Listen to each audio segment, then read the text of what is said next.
Bonjour tout le monde et bienvenue à Learn French by Suchita. Je m'appelle Suchita, votre enseignante de la langue française, and in this video I'm going to teach you les prépositions de lieu. Première partie, that means the preposition of places, the first part.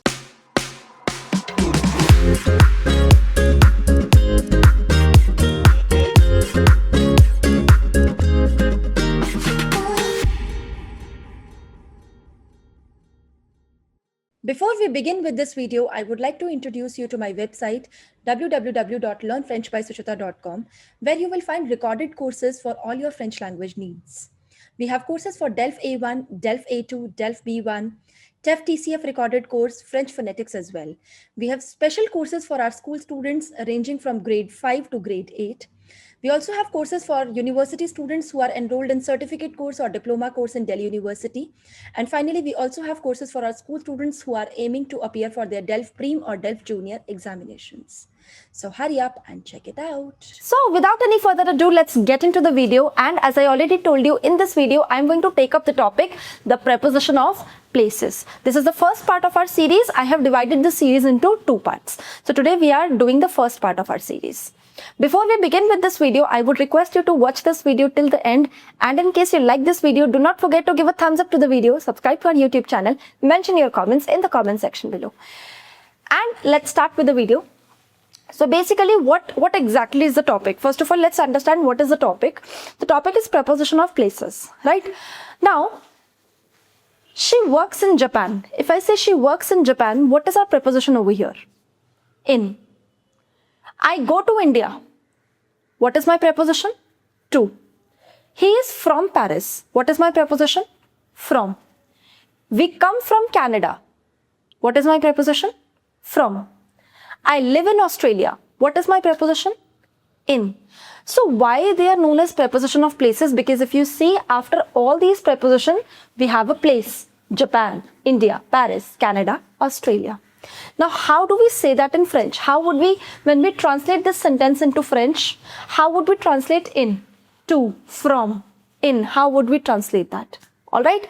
So that's our topic, the preposition of places. All right. So before we begin with this topic, there is a concept that I would like to explain you. All the countries which end with E, they are feminine. That you already know, I think. The countries which do not end with E, they are masculine. So now there are few examples that I've written over here. See, all these countries are ending with E. La France, l'Inde, la Chine, la Belgique, France, India, China, Belgium. Right? So see, all of them are ending with E. Since they're ending with E, so that means they are feminine. All these countries are feminine. Right? Now the countries which do not end with the E, like for example, Japan, Iran, Pakistan, Canada, all these countries, if you see, they're not ending with E. Therefore, all of them are masculine. Le Japon, l'Iran, le Pakistan, le Canada. Japan, Iran, Pakistan, Canada. Right? So, this is the normal concept that we already know. Now, these are few exceptions. Right?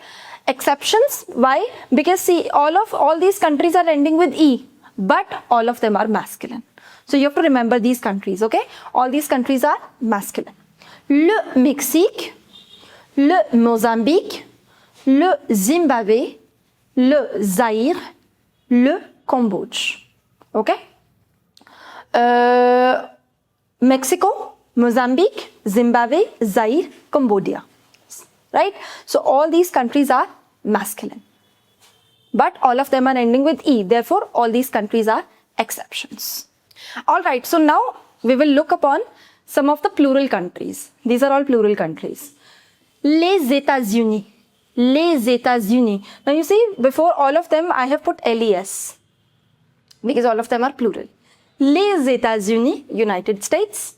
Les Philippines, Philippines. Les Antilles, which is West Indies. Les Pays-Bas, Netherlands. Les Émirats Arabes Unis, United Arab Emirates, UAE. So all these countries, there might be other countries which are plural, but these are the principal ones, okay? Les États-Unis, les Philippines, les Antilles, les Pays-Bas, les Émirats Arabes Unis. So all these countries are plural countries. Okay, so now that we have studied the exceptions of the countries which were ending with E but still they were masculine, and also we studied some of the plural countries. Now comes our topic. Basically, I have divided this series into two parts. In the first part, in today's video, I am going to teach you the first category. There are two categories. The first category wherein the meaning will always come out to be in, at or to. Like for example, if I'm saying I live in Canada, the meaning should be anything like in, at or to. Okay. He works in Iran.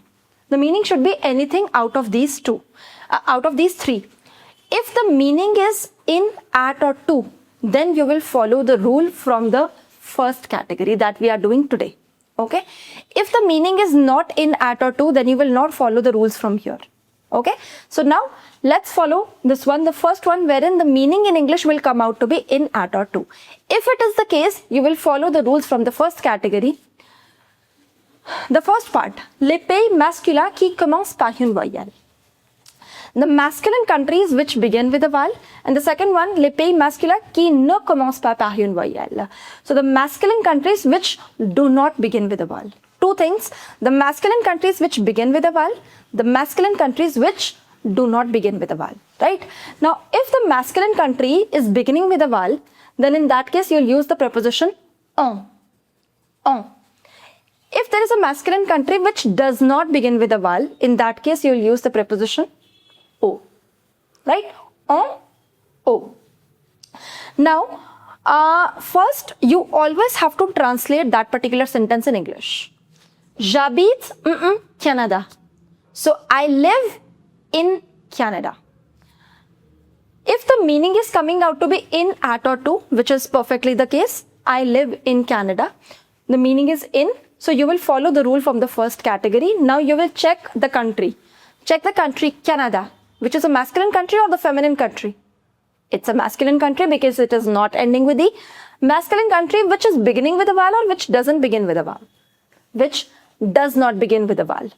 So in that case, you're going to apply O. J'habite au Canada. He works in Iran. The meaning is perfectly alright. He works in Iran. Now follow this rule. Iran is a masculine country which begins with a vowel. It is beginning with a vowel. So you're going to apply en. So that means I'll write J'habite au Canada. Il travaille en Iran. Right? The meaning of this can be in, at, to, anything. Here in this case, it is in. I live in Canada. He works in Iran. So first of all, always translate that particular sentence in English. Then check, is meaning coming out to be in, at or to? If yes, then try to follow the rules from the first category. Canada, Iran, both are masculine countries, but this is not beginning with a vowel. This is beginning with a vowel. That is why we have used O here and en here. J'habite au Canada et il travaille en Iran. Alright, the next rule, the first one was the masculine country. Now the second rule is, if the country is feminine, les pays féminins qui commencent par une voyelle, les pays féminins qui ne commencent pas par une voyelle. Now in both the cases, if the feminine country is beginning with a vowel, if the feminine country is not beginning with a vowel, in both the cases you are going to apply en. Okay, but first check the meaning. Like for example, vous habitez en Italie. You live in Italy. So the meaning is perfectly alright.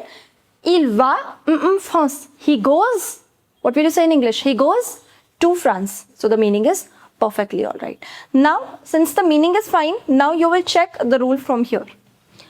You live in Italy. Now you see Italy, France. Both of them are feminine countries. Why? Because both of them are ending with E. Now you have to check whether it begins with a vowel or not. Now, it begins with a vowel or it does not begin with a vowel. In both the cases, if it is feminine country, you're going to apply en. Okay, so if you see, vous habitez en Italie, il va en France. You live in Italy, he goes to France. So in feminine countries, whether it begins with a vowel, whether it does not begin with a vowel, in both the cases, you're going to apply en. Alright, now the third rule is, if your country is plural. In all the plural countries, we always apply AUX if the meaning is in, at or to, right? Now, ils vivent États-Unis. Vivre is the verb vivre. V-I-V-R-E, vivre, which means to live. Now they live in United States. The meaning is perfectly all right. In je vais, I go dash Pays-Bas, which means Netherlands. So I go to Netherlands. The meaning is perfectly all right. Now, if you remember, I told you both these countries are plural countries. So in both the cases, you're going to apply O. So if I write it over here, ils vivent aux États-Unis. It is A. Je vais aux Pays-Bas. Ils vivent, it is the verb vivre, which means to live. Ils vivent aux États-Unis. Liaison. Aux États-Unis. Je vais aux Pays-Bas. So in all the plural countries, you're going to apply O. Now, the last thing, let's talk about the cities. Les villes. Now, just now I told you we have masculine countries, we have feminine countries, we have plural countries, but this gender and the number that applies on countries, that does not apply on cities. All the cities, they will always take A. They do not have any gender, they do not have any number, be it any city. So if it's a city, let's talk about Tokyo, Paris, New York, Londres. Londres means London. You have Vancouver. All these are cities. So if it's a city and the meaning is coming out to be in, at or to, so in that case, you are going to apply A, always. So j'habite à Tokyo, Paris, à New York, à Londres. Il travaille à Vancouver. So I'm going to write j'habite à Tokyo, il travaille à Vancouver. Right? So if it's a city, irrespective of the gender, because cities do not have any gender. They're not masculine, they're not feminine, they're not plural. Right? So you're going to apply A if it's a city, if the meaning is in, at or to.